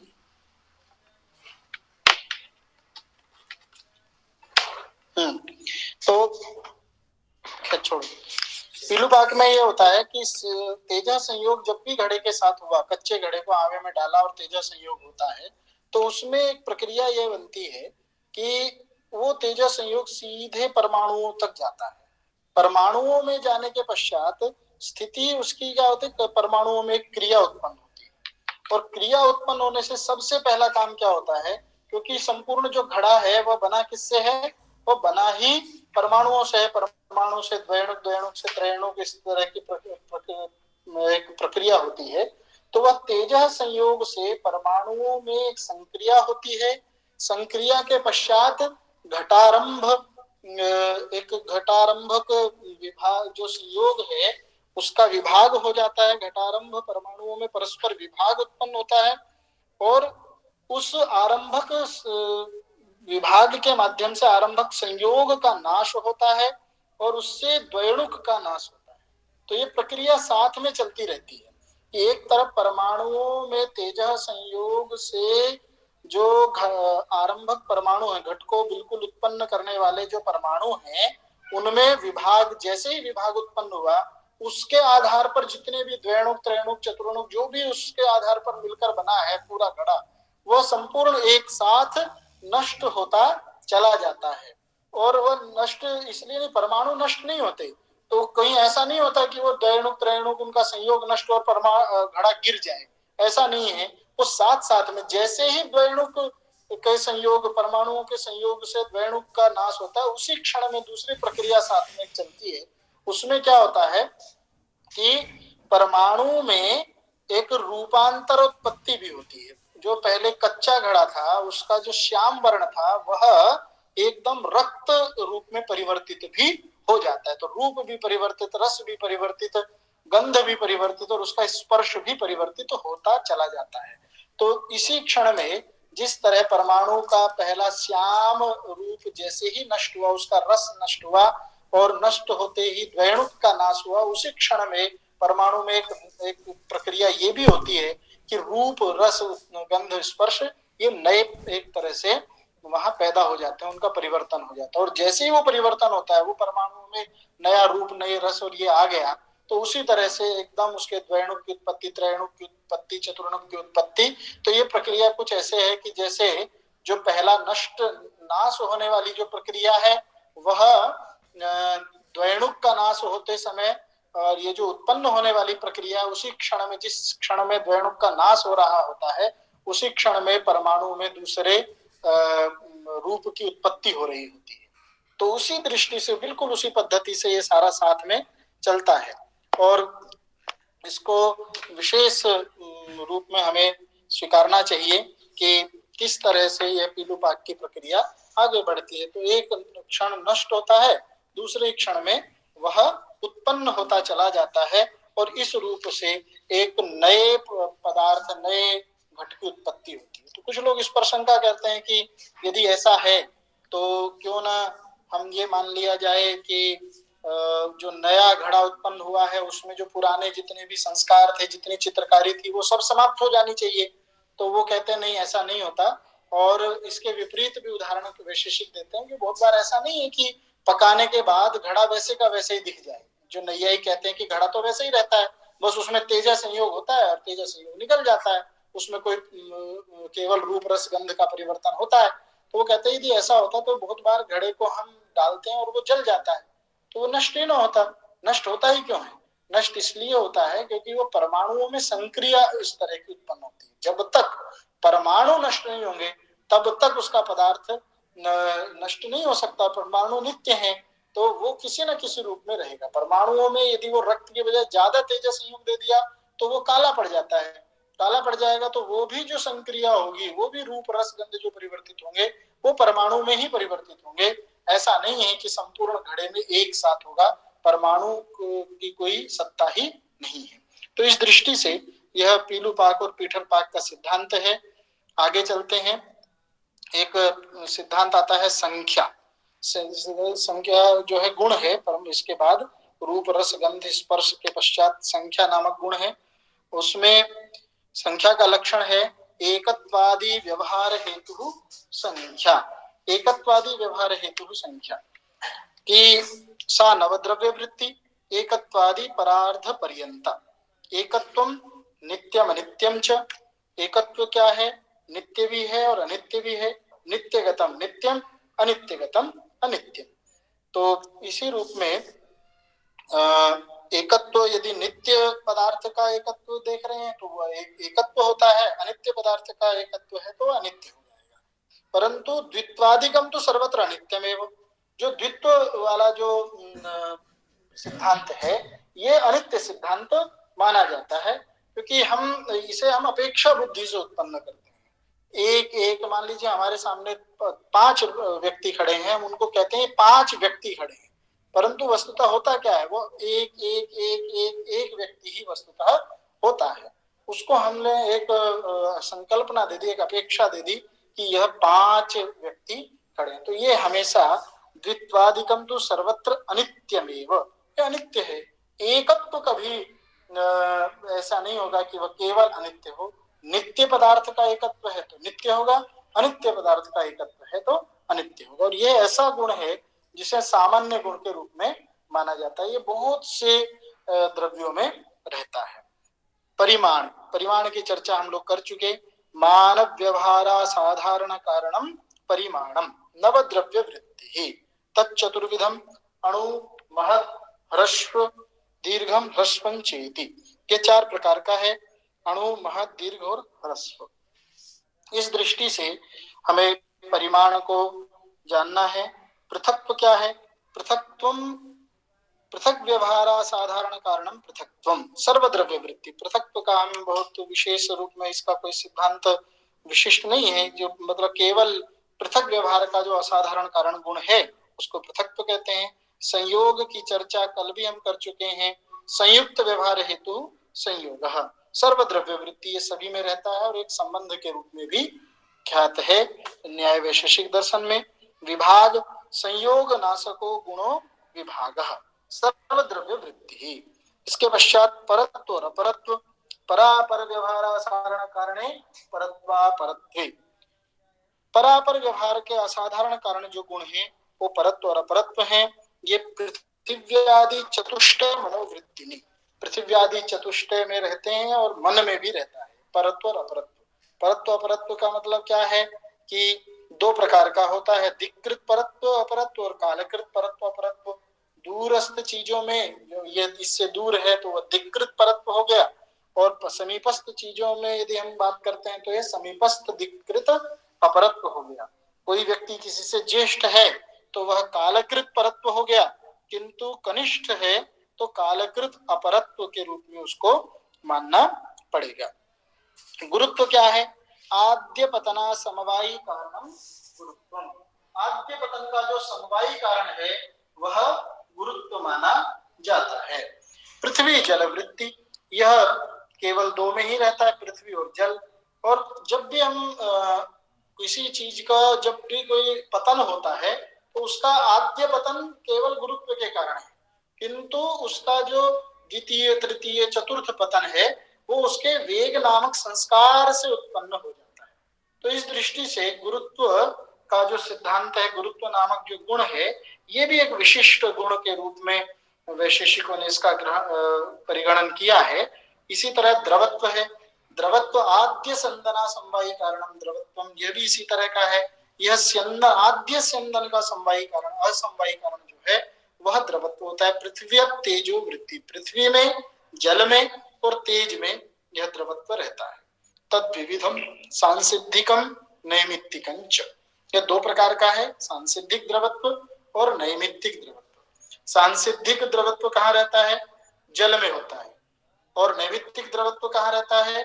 पृथ्वी और तेज में रहता है। सांसिद्धिक मतलब स्वाभाविक, और नैमित्तिक मतलब जो किसी विशेष कारण से उसका द्रवत्व बना। जैसे कि तेज संयोग से पार्थिव पदार्थों को का द्रवत्व हो जाता है। तेज स्वर्ण को गर्म करेंगे, सोने को तेज संयोग देंगे तो वह द्रव के रूप में परिवर्तित हो जाता है, किंतु दोबारा जैसे तेज संयोग समाप्त वह अपनी पुनः उसी स्थिति में आता है। तेजसी स्वर्णादौ पृथिव्याम घृतादौ अग्नि संयोगजम द्रवत्वम। ठीक है, तो घी जो पार्थिव पदार्थ है, घी आदि, उसमें तेज संयोग जब हम करेंगे तो वह द्रव के रूप में परिणत हो जाता है। इस तरह से द्रवत्व एक गुण है। स्नेह, स्नेह गुण क्या है? स्नेह वस्तुतः चिक्कणता को कहते हैं। चिक्कणता, चिक्कणता चूर्णादि पिंडी भाव हेतु गुण स्नेह, कि जब हम किसी आटे की या कि उसके चूर्ण को जब हम पिंड प्रदान करते हैं तो वह स्नेह गुण के रूप में परिवर्तित, वह स्नेह गुण के माध्यम से होता है। पिंड बनता ही है स्नेह के कारण, स्नेहन के कारण, उसकी चिक्कणता के कारण। और यह स्नेहन केवल किसमें रहता है? जल में रहता है, पृथ्वी में नहीं, यह केवल जल में रहता है। शब्द क्या है? शब्द गुण, यह भी एक विशिष्ट है। पहले कणाद ने शब्द को गुण के रूप में उस तरह से परिगणित नहीं किया था, बाद में च शब्द से चतुर्विंशति गुणों में इसका ग्रहण किया गया। श्रोत्र ग्राह्यो गुणः शब्दः, ये श्रोत्र के द्वारा ग्रहण किया जाता है। आकाश मात्र वृत्ति, केवल आकाश में रहता है। सद्विविधः ध्वन्यात्मको वर्णात्मकश्च, ये शब्द थोड़ा महत्वपूर्ण है, इस पर चर्चा हम लोग कर लेते हैं कि शब्द की व्याकरण शास्त्र में भी अत्यंत महिमा है। और हम सामान्य रूप से जानते हैं कि शब्द दो ही प्रकार का है, ध्वन्यात्मक और वर्णात्मक।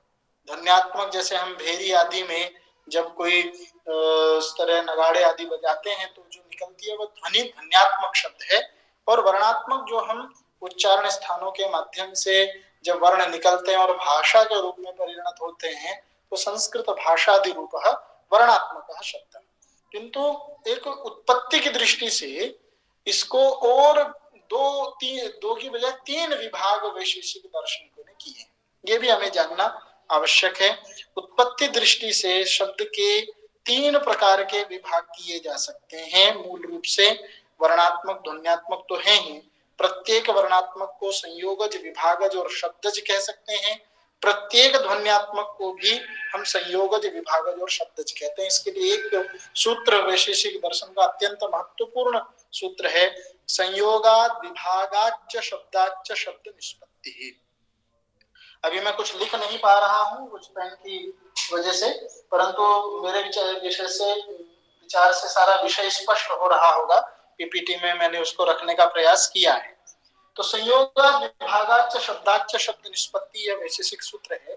और इसका यदि सूक्ष्मता से यदि हम अध्ययन करें तो हमें यह ज्ञात होता है कि यह एक सूत्र आज के बिल्कुल जो भाषा विज्ञान का जो ध्वनि विज्ञान अंग है, जिसमें तीन उसके भाग किए जाते हैं, उच्चारणिक ध्वनि विज्ञान, सांचारिक ध्वनि विज्ञान और श्रावणिक ध्वनि विज्ञान, आर्टिकुलेटरी फोनेटिक्स, अकोस्टिक फोनेटिक्स और ऑडिटरी फोनेटिक्स, श्रावणिक ध्वनि विज्ञान।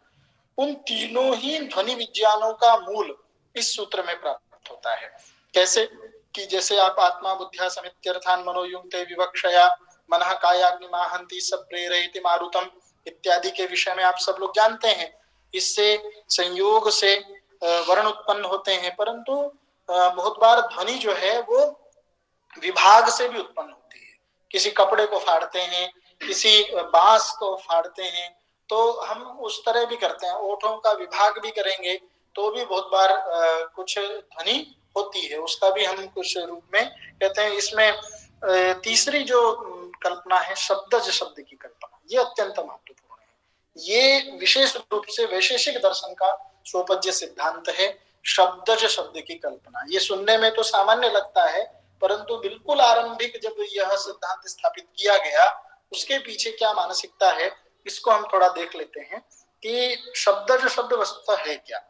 ये जो मैंने डायग्राम में यहाँ दिखाया है कि वस्तुतः ग्राहक इंद्रिय जो है वह विषय के साथ संबद्ध होती है, परंतु शब्द ग्राहक श्रोत्रेंद्रिय जो है वो तो केवल आकाश रूप है, इसलिए उसमें कोई गति नहीं है, आकाश में कोई गति नहीं है। तो शब्द रूप शब्द ग्राहक श्रोत्रेंद्रिय आकाश स्वरूप होने के कारण अगतिक है और केवल कहाँ रहती है? कर्ण सस्कुल्य अवच्छिन्न आकाश प्रदेश में ही उसकी विद्यमानता है। इसलिए निष्क्रियत्व होने के कारण श्रोत्र शब्द देश तक जा नहीं सकता। जैसे कि यहाँ एक चित्र आप देख रहे हैं, एक व्यक्ति का कान है और वहां शब्द का ग्रहण होना है, एक घंटी बज रही है, वो शब्द का देश है जहां से शब्द उत्पन्न होता है, तो कान तो वहां तक जाता नहीं, सही है, किंतु शब्द की प्राप्ति कान तक कैसे होती है? और संबंध के बिना दोनों का ग्रहण हो नहीं सकता। तो वह संबंध बनता कैसे है, वह शब्द की उपलब्धि होती कैसे है, इसी समस्या के समाधान के लिए होती तो है, किंतु वो उसका उस सिद्धांत को समझाने के लिए ही महर्षि कणाद ने शब्द शब्द की कल्पना की है। और यह किस रूप में होता है कि जैसे साउंड वेव्स हम इसे कहते हैं, शब्द संतान ब्रह्म, शब्द संतान, एक शब्द कहीं उत्पन्न हुआ वह अगले शब्द को उत्पन्न करता है, वह तृतीय को उत्पन्न करता है, वह चतुर्थ को उत्पन्न करता है। इस क्रम से कर्ण षष्ठुली तक उसकी प्राप्ति होती है। इस रूप में दो न्याय अत्यंत महत्वपूर्ण हमें प्राप्त होते हैं भाषा परिच्छेद न्याय सिद्धांत मुक्तावली में। इसकी कारिका है वीची तरंग न्यायेन तदुत्पत्तिस्तु कीर्तिता कदम्ब गोलक न्यायात् उत्पत्ति कस्यचित् मते। दो न्याय हैं, एक वीची तरंग न्याय और एक है कदम्ब गोलक न्याय। वीची तरंग न्याय क्या है कि जिस तरह एक चित्र आप देख रहे हैं, इसमें एक बालिका एक ढेला किसी तालाब में फेंक रही है, तो जिस तरह तरंग बनती है शब्द भी कुछ इसी तरह से उसकी गति होती है। जिस तरह पानी की बूंद किसी पानी में जब कोई एक बूंद भी पड़ती है तो एक विक्षोभ उत्पन्न होता है और उससे कुछ सामान्य तरंग बनती है, तो इसी तरह शब्द भी जब उत्पन्न होता है वो तो चारों दिशाओं में एक तरंग के माध्यम से चलता है। कुछ लोग इसको कहते हैं कि नहीं, इसको कदम्ब गोलक न्याय से भी हम मान सकते हैं। कदम्ब गोलक, कदम्ब का जो पुष्प होता है वो कुछ इस तरह का होता है, अर्थात चारों तरफ शब्द की गति होती है। तो दोनों ही सिद्धांत महत्वपूर्ण है, किसी एक सिद्धांत को काट नहीं सकते, क्योंकि वीची तरंग को समाप्त करेंगे तो उसकी तरंगता जो शब्द की है, वेव्स जो है, उस सिद्धांत को हम समाप्त कर लेंगे। यदि कदम्ब गोलक को केवल लेंगे तो उसमें यह है कि वह कदम्ब गोलक तरंग के रूप में आगे नहीं बढ़ता। तो हमें तरंग के रूप में आज भी हम कोई जिस तरह घंटी और ये होती है, और बहुत सारे जब हम कहीं जाते हैं जहाँ साउंड का एक साइन बना होता है, वहाँ साउंड के साइन पर इसी तरह का कुछ साइन आपको मिलेगा। कुछ इंस्ट्रूमेंट आप खरीदने जाते हैं कि यहाँ से आवाज आएगी, तो इस तरह के वाईफाई पे भी आजकल ये वेव्स का चित्र आने लगा है। तो इस दृष्टि से वीची तरंग न्याय और कदम्ब गोलक न्याय अत्यंत महत्वपूर्ण न्याय के रूप में हमें प्राप्त होते हैं। वीची तरंग न्याय तदुत्पत्ति कीर्तिता गोलक न्यायात् उत्पत्ति कस्यचित् मते। तो इस दृष्टि से ये दोनों ही सिद्धांत भारतीय दर्शन, न्याय वैशेषिक दर्शन है, उसमें अत्यंत महत्वपूर्ण रखता हूं।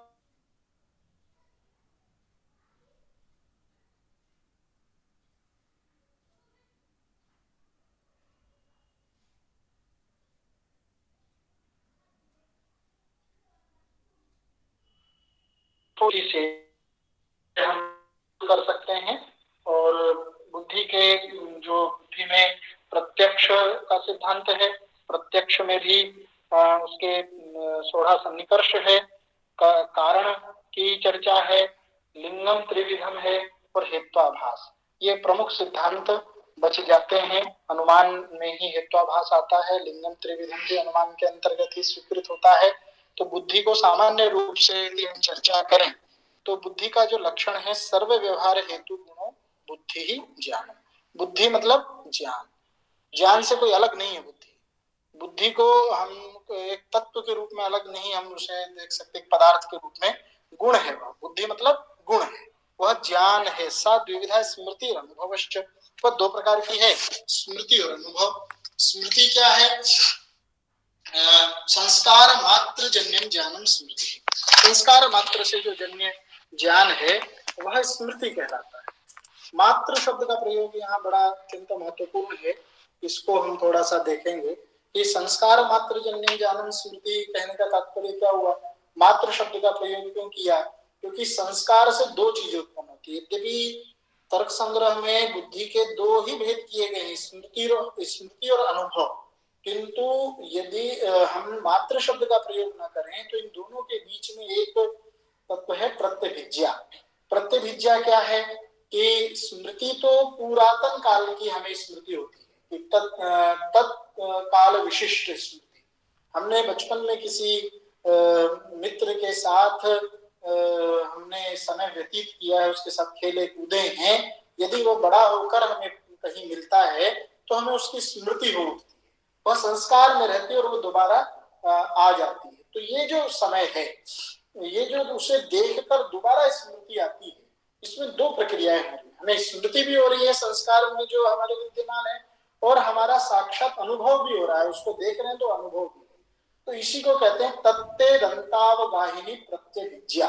केवल संस्कार जन्य ज्ञानम स्मृति करते तो यह लक्षण प्रत्यभिज्ञा में भी चला जाता है, क्योंकि संस्कार जन्य प्रत्यभिज्ञा भी होती है, किंतु स्मृति संस्कार मात्र जन्य होती है। अनुभव क्या है? अनुभव हमारे विषयेंद्रिय संयोग से अनुभव प्राप्त होता है। अनुभव इदंता इस समय एतत् काल विशिष्ट ज्ञान है और स्मृति तत्काल विशिष्ट ज्ञान है। और प्रत्यभिज्ञा जो है उसके बीच का है कि तत्ते दंतावगाहिनी प्रत्यभिज्ञा, उसमें तत्ता भी है और इदंता भी है। इस रूप में यह संस्कार मात्र जन्यम ज्ञानम स्मृति कहने का तात्पर्य यह हुआ कि केवल जो संस्कार से ही उत्पन्न हो वह स्मृति कहलाती है। प्रत्यभिज्ञा दोनों से उत्पन्न होती है, संस्कार से भी उत्पन्न होती है, अनुभव से भी उत्पन्न होती है। तद भिन्नम ज्ञानम अनुभव, उससे जो भिन्न ज्ञान है वह अनुभव कहलाता है। इस रूप में मैं सोचता हूँ आज की कक्षा को मैं यही समाप्त करता हूँ, क्योंकि कुछ लिखने का विषय है, उसको हम अगली कक्षा में देखेंगे। और कोई प्रश्न, कोई बात यदि है इस बीच में तो आप पूछ सकते हैं। स्वागत है। मेरी आवाज आ रही है? गुरुजी प्रत्यभिज्ञा को थोड़ा स्पष्ट कर दीजिए। जी, प्रत्यभिज्ञा ये है, वो मैं लिख के बता पाता आपको, कुछ इसमें दिक्कत आ रही है जी। 3 चीजें हैं, स्मृति है, प्रत्यभिज्ञा है। मैं इसको स्टॉप शेयरिंग कर देता हूँ।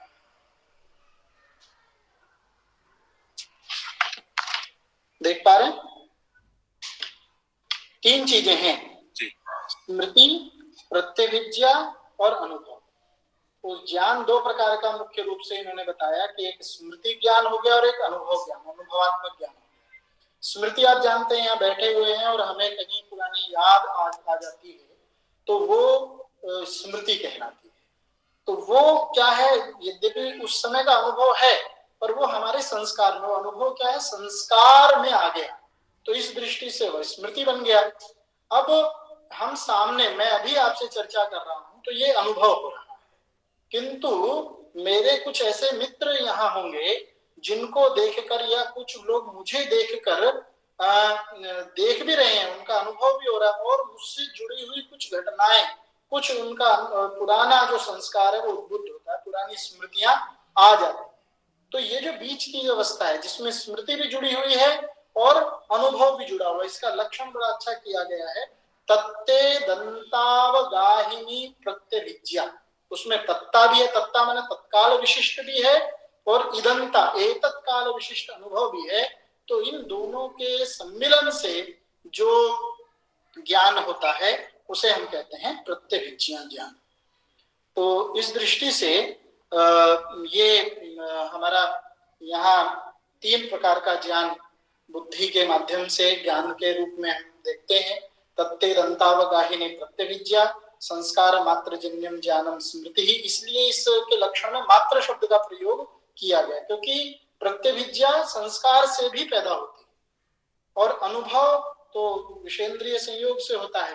तो इस रूप में यह हमें जानना चाहिए। और आज की कक्षा को मैं यही मेरे विचार से समाप्त करना चाहूंगा। कुछ और प्रश्न हो तो बता सकते हैं। आपको स्पष्ट हुआ प्रत्यभिज्ञा? जी गुरुजी। सर एक प्रश्न है। शिव प्रसाद जी बोलिए। सर ज्ञान को अगर हम कहें तो कितने, अगर पूछा जाता है ज्ञान के कितने भेद होते हैं तो कितने होते हैं सर? एक तो स्मृति हो गया, दूसरा अनुभव हो गया, तीसरा प्रतिभिज्ञा भी तो ज्ञान ही है सर, तो उसको हम कैसे समझेंगे? हाँ, ज्ञान है। तर्क देखिए ऐसा है, तर्क संग्रह में ये सारी बातें नहीं बताई गई। तर्क संग्रह एक बिल्कुल आरंभिक ग्रंथ है। उसमें ऐसा होता है ना, जैसे आरंभ में आपको ए फॉर एप्पल केवल समझाया जाता है, धीरे धीरे जैसे स्तर बढ़ेगा तो ए से बहुत सारी चीजें भी समझाई जाएंगी। तो तर्क संग्रह केवल आरंभिक है। उसमें कुछ मूल बातें ऐसे बता दी गई जिससे हमारा दर्शन का, वैशेषिक दर्शन, न्याय वैशेषिक दर्शन का ज्ञान एक सुदृढ़ हो जाए। परंतु प्रत्यभिज्ञा है, न्याय वैशेषिक स्वयं मानते हैं प्रत्यभिज्ञा को बहुत बड़ी डिबेट न्याय वैशेषिक ग्रंथों में है, विभिन्न दर्शनों में। प्रत्यभिज्ञा दर्शन अलग से एक बन गया, प्रत्यभिज्ञा दर्शन। तो कल भी किसी ने ऐसे शाश्वत दर्शन है, कल्प पशुत्व की भी चर्चा हुई थी ना, तो उसी से जुड़ा हुआ एक प्रश्न ये था कि पशुत्व क्या होता है वस्तुतः, कि पशुत्व विशेष रूप से पाशुपत दर्शन में हुआ है कि जब तक उसको ज्ञान नहीं होता तब तक व्यक्ति पशु के रूप में रहता है। तो उस दृष्टि से पश्यति की पशु के रूप में कोई भी व्यक्ति पशुत्व गुण से युक्त है। तो सर मेरा प्रश्न है जी, नवद्रव्य वृत्ति और सर्वद्रव्य वृत्ति में क्या अंतर है? एक जगह पे नवद्रव्य वृत्ति कह रखा है और एक जगह पे सर्वद्रव्य वृत्ति है, तो इनमें क्या भेद है? मतलब नोई द्रव्य है या सर्वद्रव्य, क्या मतलब मैं ये पूछना चाहता नहीं, नो ही द्रव्य है, नवैव, वो कहने की कुछ वो हो सकती है, नवैव, नो ही द्रव्य है, उन्हीं में ही इसको माना जाता है। परंतु वहां पर जब सर्वद्रव्य वृत्ति कहते हैं वहां पर सर्वग्रहण किस लिए किया गया है? तो उसके कोई वो नहीं है, सर्वद्रव्य वृत्ति मतलब सारे द्रव्य वही है, सर्व के मुख से आपने कह दिया या नो के मुख से कह दिया, बात वही है। जी सर। एक प्रश्न भी आया है, एक मिनट में देखूं कहाँ मैसेज है, थोड़ा देखकर बताएं। तेज निरूपण वायु निरूपण में जो शारीरिक भेद आया है, कहा है शरीरम वरुण लोके और आदित्य लोके तेज का है, और ये सब सर क्या है? मतलब लोक की अलग से सत्ता है क्या? जैसे स्वर्ग को मानते हैं उस तरह से आदित्य लोक है, वरुण लोक है, या फिर वायु लोक है? ऐसी मान्यता न्याय वैशेषिक दर्शन के आचार्यों में रही है कि कोई तेज आदित्य लोक है, वरुण लोक है, वहां जो शरीर प्राप्त होते हैं उसमें जब शरीर का भेद भी करते हैं ना, योनिज और अयोनिज, तो उसमें बड़ा महत्वपूर्ण है कि अयोनिज में कुछ ऐसे वशिष्ठ आदि का भी नाम उन्होंने ग्रहण किया है कि वो शरीर जो है वो अयोनिज शरीर है, तो ऋषियों के कुछ शरीर अयोनिज शरीर है। तो इस तरह के जो कॉन्सेप्ट हैं, इस तरह के जो सिद्धांत हैं, उनका ग्रहण किया है। इस पर शोध की आवश्यकता है कि वस्तुतः वरुण लोक के शरीर हैं कौन से। अब हम व्याख्या कुछ उसको समझाने के लिए सामान्य कर दें, परंतु ऋषि क्या मानते हैं, तो कोई भी सिद्धांत ऐसा नहीं है कि वैशेषिक दार्शनिक बोल रहे हैं तो वो अंतिम ही होगा, कि उस पर डिबेट जारी है, होती है। उनके पदार्थों की गणना से लेकर किन किन पदार्थों की स्वीकार्यता होनी चाहिए, नहीं होनी चाहिए, इस पर स्वयं न्याय के साथ बहुत बड़ा उनका मतलब है, किंतु वैशेषिक इस रूप में उसको मानते हैं। इस रूप में तर्क संग्रह के माध्यम से ये बताओ, तर्क संग्रह बहुत आरंभिक ग्रंथ है, ये भी आप मानकर चलिएगा, क्योंकि वायु के अनुमेयत्व और उसके प्रत्यक्षत्व पर ही इतनी लंबी डिबेट शास्त्रों में प्राप्त होती है। इतना लंबा एक प्रकरण है कि वायु को हम अनुमेय माने, कुछ आचार्य कुछ और मानते हैं, कुछ आचार्य कुछ और मानते हैं। जैसे कि मैंने अंत्य शब्द के विषय में बताया, अंत्य शब्द के अर्थ को कुछ लोग केवल नित्य द्रव्य वृत्ति तक करके और अंत्य शब्द को का अर्थ ही नित्य मान लेते हैं, और नित्य में रहने वाला जो पदार्थ है उसे ही अंत्य कहते हैं, नित्य द्रव्य वृत्ति। और अंत शब्द का परमाणु रूप भी मानते हैं। और विशेष के इस जो स्वतो व्यावर्तकत्व जो विशेष को मानते हुए भी नव्य नैयायिक, एक और बात कुछ नव्य नैयायिक इसको भी नकारते हैं कि आवश्यकता ही नहीं थी स्वतो व्यावर्तन की। इसके व्यावर्त केवल आप इतना कह दो कि नित्य द्रव्य में भेद उत्पन्न करने के लिए स्वयं परमाणु ही काफी हैं, तो अलग से विशेष की आवश्यकता ही नहीं थी। तो ये सिद्धांत, ये परस्पर चर्चा परिचर्चा विवाद वाद ये चलता ही रहा है, परंतु यह है कि आचार्य किस रूप में उसको मान रहे हैं, पूरा भवन उन्होंने दर्शन का इसके ऊपर ही खड़ा किया है। पीलूपाक पीटरपाक वाला भी जो सिद्धांत है, इस पर निरंतर डिबेट होती रही है। और कुंड भट्ट का एक बहुत अच्छा प्रकरण मुझे आता है, अदृष्ट की जो कल्पना है उससे बड़ी मजबूत होती है, अदृष्ट कहाँ तक हम लोगों ने स्वीकार किया दर्शन। मुझे एक प्रश्न नैयायिक करते हैं कि अच्छा आप ये है कि परमाणुओं में संक्रिया होती है और उससे पुराने जो द्वैणु त्रैणु का संयोग है वो सब नष्ट होता चला जाता है और नए रूप रस गंध उत्पन्न होते हैं परमाणु में। परमाणु तो नष्ट नहीं होता, किंतु उसके रूप रस परिवर्तित हो जाते हैं। जैसे ही परिवर्तित परमाणु जो है वो फिर नए द्वैणु त्रैणु चतुर्णु की उत्पत्ति करते हैं और इससे घड़े का पूरा रूप रस गंध स्पर्श हमें अलग दिखता है। घड़ा ले लो, आम ले लो, कुछ भी ले लो। तो वो कहते हैं कि अच्छा ये बताओ, घड़े पे जो चित्रकारी की थी कच्चे घड़े पे कुम्हार ने, यदि वो नष्ट हो गया पुराना घड़ा, तो वो चित्रकारी दोबारा फिर कैसे दिखाई देने लगती है। तो इस पर बड़ा अच्छा वो करते हैं, इसका समाधान जो देते हैं कुंड भट्ट, कहते हैं कि भोज का दृष्ट वसा, ऐसे न्याय के शास्त्र वैशेषिक शास्त्रों में है कि जो भोजक है, जो उसको भोगेगा, जो उस घड़े का भोक्ता है, उसके अदृष्ट के कारण से, अदृष्ट मतलब उसके धर्म अधर्म पुण्य पाप के कारण से यह स्पष्ट हो जाएगा कि उस पर चित्रकारी रहेगी नहीं रहेगी। तो कौन करता है चित्रकारी? ईश्वर स्वयं आगत्य रेखोपरेखा संस्थानवत करोति, उस चित्रकारी को आकर ईश्वर स्वयं बना जाता है, तो अदृष्ट वशा। तो ये बहुत से सिद्धांत हैं और ये सब चलता है। तो ऐसा नहीं है, कोई भी एक सिद्धांत है उसको अंतिम हमें मानना है, निरंतर लगातार इस पर वाद विवाद संवाद चलता है। वैशेषिकों का ये अभिमत है, इसको हम तर्क संग्रह के माध्यम से प्रस्तुत कर रहे हैं। कुछ चीजों में नैयायिकों को उन्होंने स्वीकार कर लिया है तर्क संग्रहकार ने, कुछ चीजों में विशेष रूप से वैशेषिक को लेकर वो चलते हैं। एक प्रश्न कुछ आया था, मैं इसमें कहीं लिखित में वेदव्रत जी यदि मैसेज में हो तो पढ़ देंगे क्या? जी जी जी। आचार मीमांसा के अंतर्गत सभी दर्शनों के मत माने जाते हैं क्या? आचार मीमांसा के अंतर्गत तो प्राय सभी दर्शनों के मत माने ही जाएंगे, क्योंकि हर दर्शन की आचार मीमांसा होती ही है, तो आचार मीमांसा में सभी के मत माने जाएंगे। कौन किसको क्या मानता है, इस दृष्टि से सबका अपना एक अलग अभिमत है। तो आचार मीमांसा के अंतर्गत सभी दर्शनों के मत माने ही जाने चाहिए। और मैं तो यहाँ तक कहता हूँ, केवल हमें जो दर्शन दिख रहे हैं उतने मात्र दर्शन नहीं है, ये तो प्रतिनिधि दर्शन के रूप में है। कल भी मैंने ये चर्चा की थी, सर्वदर्शन संग्रह में तो 20 से अधिक दर्शन है। और ऐसा भी नहीं है कि सबने आचार पर अपने विचार रखे होंगे, ऐसा भी नहीं है। दर्शन का तो मतलब है दृष्टि, किसी एक विशेष विषय पर भी यदि किसी ने दृष्टि रख दी तो वो उसका दर्शन हो गया। परंतु बहुत से दर्शनों ने अपने तत्व मीमांसा, अपने आचार मीमांसा, अपनी प्रमाण मीमांसा, इनको स्थान दिया है। और किसी का कोई पक्ष मजबूत है, किसी का कोई है। अब चार्वाक भी एक तरह से आचार मीमांसा उसकी है ही, नकारना भी उसकी आचार मीमांसा में आ जाएगा। जो इस तरह की चीजों को, आत्मा परमात्मा को नकारता है, वो भी तो उसकी आचार मीमांसा का ही एक तरह से अंग होगा। क्योंकि आचार मीमांसा तत्व, जितना भी तत्व है, आचार है, जो भी उसके प्रमाण मीमांसा पर आश्रित होता है।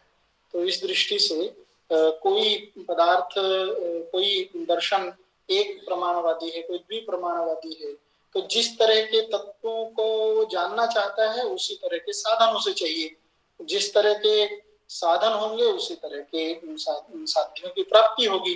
अब चार्वाक को केवल प्रत्यक्ष मानता, उसको अनुमान शब्द की आवश्यकता ही नहीं है, क्योंकि ना उसे ईश्वर को मानना है, ना आत्मा को स्वीकारना है, उसे उसकी आवश्यकता ही नहीं है ना। इसलिए कहता है वो त्रयो वेदस्य कर्तारः भंड धूर्त निशाचराः, कि वेद के कर्ता तो इन्होंने लोगों को इन सब बातों में फंसा के रख दिया है, तो इसकी आवश्यकता ही नहीं है। यावत जीवे सुखम जीवे ऋणम कृत्वा घृतम पीवेत्। तो यही इसके सिद्धांत हैं, यही इसका आचार है। तो इस दृष्टि से आचार मीमांसा तो प्राय सभी दर्शनों की होती ही है। कुछ का कोई पक्ष मजबूत है, किसी का कोई पक्ष मजबूत है। आप सभी का मेरे विचार से, और किसी का कोई प्रश्न नहीं तो इस सत्र को यहीं समाप्त करते हैं।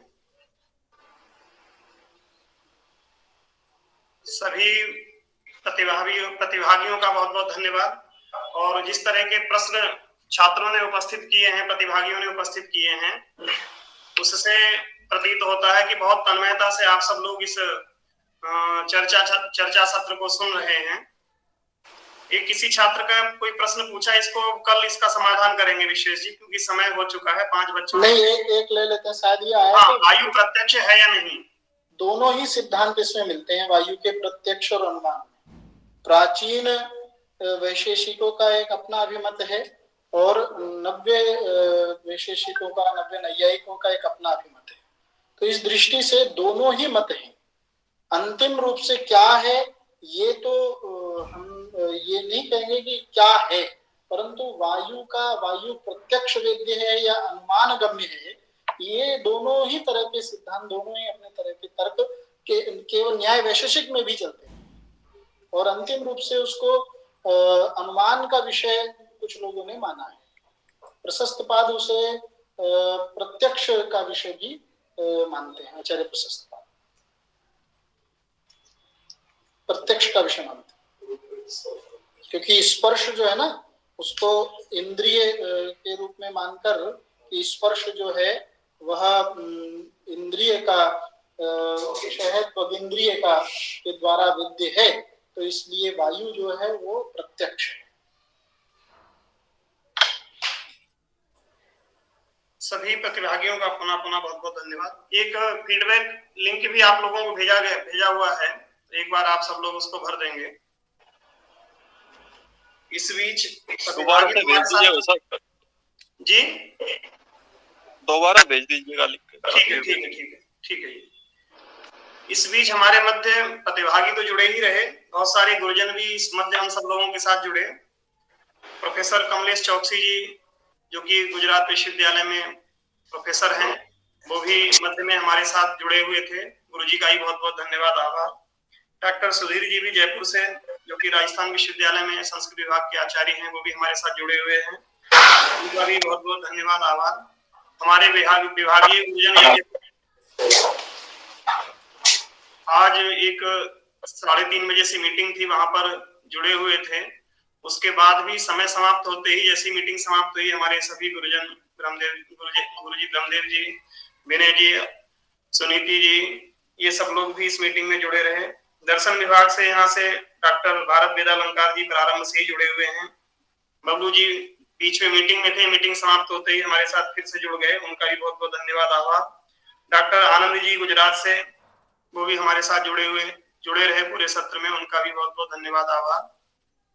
सीएल शर्मा जी भी सबसे अधिक तन्मयता से, मुझे लगता है अगर किसी ने इस सत्र को कल भी और आज सुना है तो सीएल शर्मा जी ने ही सुना है। 1 मिनट के लिए भी, उनका 1 सेकंड के लिए भी कभी मैंने ऐसा नहीं देखा कि उनका वीडियो बंद हुआ हो और उनकी नजरें स्क्रीन से इधर उधर हुई हो।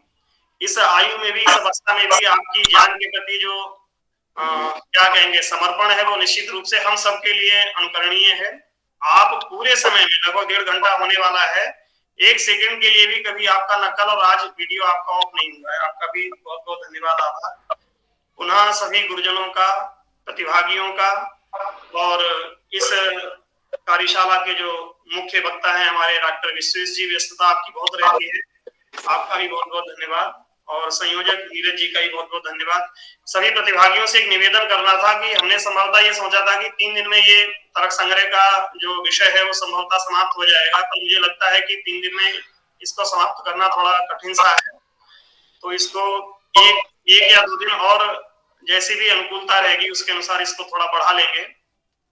कल ऐसा करते हैं, कल कुछ मुख्य सिद्धांतों पर चर्चा कर लेता हूँ।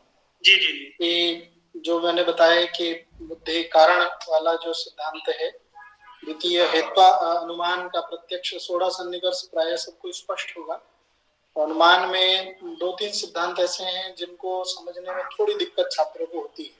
एक तो लिंगम त्रिविधम, केवलान्वयी, केवल व्यतिरेकी, अन्वय व्यतिरेकी, और एक हेतुवास। तो इन 3 विषयों पर मैं कल चर्चा कर लेता हूँ। उसके पश्चात बहुत कोई विषय बचता नहीं है, परंतु एक यदि शास्त्र को एक पंक्ति से पढ़ना है तो 1 आधे दिन बाद में देख सकते हैं। जी,